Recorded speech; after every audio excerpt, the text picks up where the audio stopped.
This from FFOZ, which just got sent out. Dear FFOZ, this is a question to them. And by the way, they say this is by the FFOZ teaching team. Who's that? I'm going to assume it's Boaz, Michael. I'm going to assume it's Toby Janicki. I'm going to assume it's Daniel Lancaster. That's what I'm going to assume as the teaching team. Maybe Franzak as well. I don't know. I don't know. It's an ambiguous title, but I'm going to assume that it represents all of the FFOZ thought. So this is a question posed to them. It goes like this. Dear FFOZ, I have recently come out of the One Law movement. Shame, shame. And one thing I stressed to Christians was that they have to keep the Sabbath. My question is, does Hebrews 4:9 actually teach this? Okay, well, let's go to Hebrews 4:9 and read it for everyone. That's the Sabbatismas. So then, there remains a Sabbath rest for the people of God. This is the text that is being referenced. So this is the question the gentleman has. I think oh yeah. Okay, so, and this is the response. It was signed by P.S. So this is their response. They say, Shalom P. We don't teach that Gentile Christians need to keep the Sabbath as Jews are commanded to. In contrast to Jews, Gentiles are free to drive to synagogue if they like. They can carry their Bibles with them on Shabbat. Jews, on the other hand, are expected not to light a flame, cook a meal, or carry even a small burden on the Sabbath. First of all, the question that I'm reading a lot of this on the fly, by the way.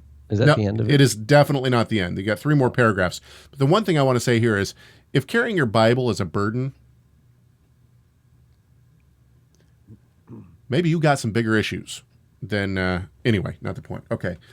They say this, however, there is no question that the only Sabbath the Bible presents is the Friday-Saturday Sabbath. If it begins at sundown on Friday and ends after sundown on Saturday. This is something that FFOZ and I can finally agree on. The apostles never dreamed of keeping any other day as the Sabbath. Gentile believers who came to faith in the God of Israel through Messiah had, yada, yada. We do teach that Gentiles ought to remember the Sabbath, as the Torah commands.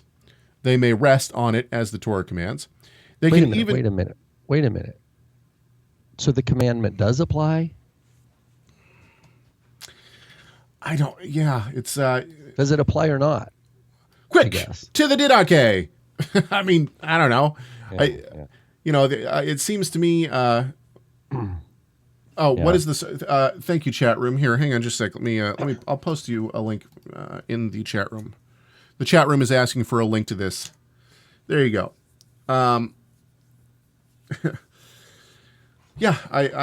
So once again, the question, for those who don't know the argument that people like FFOZ and, Rob and I have had, or other people in the One Torah movement, the huge argument is, okay, you say that parts of the Torah is for ethnic Jews, and some of those parts are not for ethnic Gentiles. So what's the list? Show us the list. Right? There is no list. Well, I think that the response by FFOZ has been, here's the Didache. The Didache's list is this is it. This is the list. But the Didache doesn't specify on this, right? Yeah, it's just strange. I really don't. If they go to Acts 4:9, Hebrews 4, they go to Acts 15:21, of course, which is also starting to become part of my thesis now, unfortunately. Okay. Anyway, this was a total side. What are your thoughts, man? I mean, should we? It's sad. It's sad. It goes back to the idea of love to me.